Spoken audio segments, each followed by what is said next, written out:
دیکھیے صرف آغاز میں۔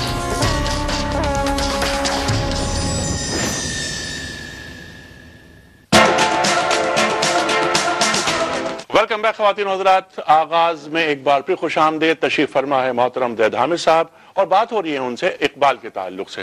زید حامد صاحب، یہ پروگرام کا آخری حصہ، یہ فرمائیے کہ اقبال بات کرتے ہیں ہے وہی تیرے زمانے کا امام برحق جو تجھے حاضر و موجود سے بیزار کرے، دے کے احساس زیاں تیرا لہو گرما دے، فقر کی سان چڑھا کر تجھے تلوار کرے۔ سوال یہ پیدا ہوتا ہے کہ اقبال نے امام مہدی کی شخصیت کو نہیں مانا۔ اقبال یہ فرماتے ہیں کہ وہ قومیں جو شکست خوردہ ہوتی ہیں وہ اپنی نفسیاتی ضرورت کی تسکین کے لیے ایک نجات دہندے کو تلاش لیتی ہیں اور اس کا انتظار کرتی ہیں۔ آپ فرماتے ہیں کہ ہوئی جس کی خودی پہلے نمودار، وہی مہدی وہی حاضر زمانی۔ اس کانسیپٹ کے بارے میں کیا کہیں گے؟ اقبال کا کانسیپٹ یہی ہے جو شعر آپ نے پڑھا، ہوئی جس کی خودی پہلے بیدار، وہی مہدی وہی آخر الزمانی۔ یہ براہ راست اشارہ اس تصور کی طرف ہے کہ اللہ کا کوئی بندہ جس کی خودی بیدار ہوگی، جو اپنے عروج پر پہنچے گا، جو اپنی معراج پر پہنچے گا، جس پر اللہ کرم کرنا چاہے گا، جس کو اللہ انسٹرومنٹ کے طور پر استعمال کرنا چاہے گا اس امت کے احیا کرنے کے لیے، اس کو یہ ذمہ داری، یہ فرض سونپ دیا جائے گا۔ تو یہ تصور کی نفی نہیں ہے، تصور کی ریفارم ہے۔ اچھا، تصور کی ریفارم ہے۔ اچھا، اقبال میں ایک بات یہ بھی دیکھی ہم نے کہ اقبال تقلید کے بڑے مخالف ہیں، تقلید جامد کے خاص طور پر تقلید جامد کے مخالف ہیں، لیکن اقبال یہ بھی فرماتے ہیں کہ اگر آپ حالت محکومی میں ہوں تو آپ اجتہاد سے گریز کریں مگر تقلید پہ قائم رہیں۔ کیا یہ تضاد نہیں ہے؟ دیکھیے، فکر ہو اگر خام تو آزادی افکار انسان کو حیوان بنانے کا ہے طریقہ۔ بات یہ ہے کہ آزادی افکار بری نہیں ہے، فکر ہو اگر خام تو بری ہے۔ اقبال شرائط لگاتے ہیں، بہت سخت پابندیاں ہیں ان کی۔ وہ ایک شیر و دلیر مسلمان کو جس کی نگاہ بلند سخن دل نواز و جاں پرسوز ہو، جو وسط افلاک میں تکبیر مسلسل دیتا ہو اور اس میں جو پیوستہ زمین سے تسبیح و مناجات کرے، جو مسلک مردان خدا گاہ و خدا مست پہ ہو اور دوسرا جو مذہب ملا و جمادات و نباتات پہ ہو، دونوں میں زمین آسمان کا فرق کرتے ہیں۔ تو ایک کو تو کہتے ہیں تقلید کرو، ملا کو جو ہند میں سجدے کی اجازت نادائی سمجھتا ہے اسلام میں آزاد، اور دوسرے کو کہتے ہیں کہ جاؤ اپنی تقدیر خود لکھو، خدا بندے سے خود پوچھے بتا تیری رضا کیا۔ ایک لیول وہ بتاتے ہیں۔ نہیں، فکری اعتبار سے امت کو کیا پیغام دے رہے ہیں وہ؟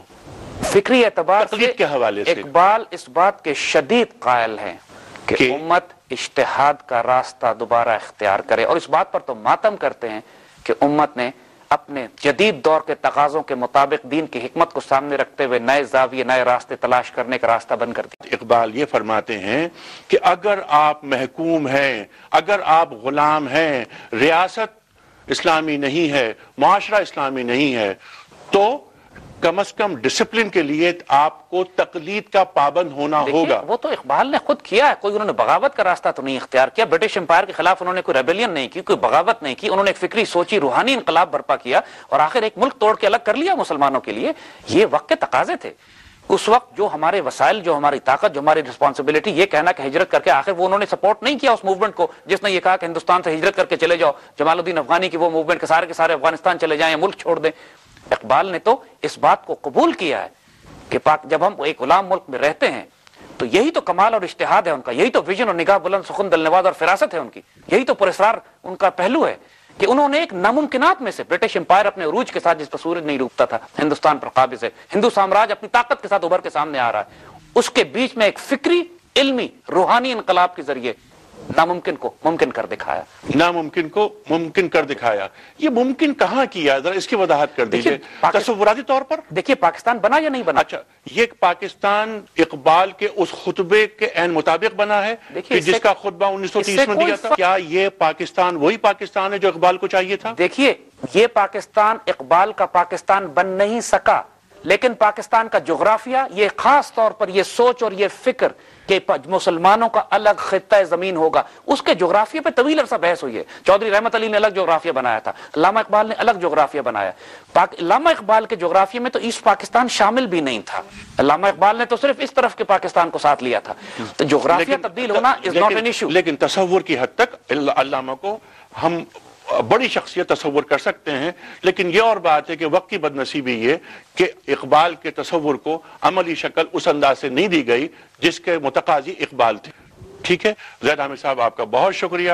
محترم خواتین و حضرات، آج ہم نے بات کی اپنے عہد کے ممتاز اسکالر، ڈیفنس اینالسٹ محترم زید حامد صاحب سے، اور ہم نے ان سے دریافت کرنے کی کوشش کی کہ یہ بتائیں ہمیں کہ اقبال ہمارے لیے آج اس عہد میں کہاں کہاں مفید ثابت ہو سکتے ہیں. بہت امکانات اور آنے والے ایک روشن کل کی امید دلاتے ہیں زید حامد صاحب اور اقبال کی فکر. جب تک ہم اپنے سامان سفر میں نہیں رکھیں گے، ہم کبھی اس منزل تک نہیں پہنچ سکیں گے جس کا تقاضا ہم سے ہمارا دین کرتا ہے.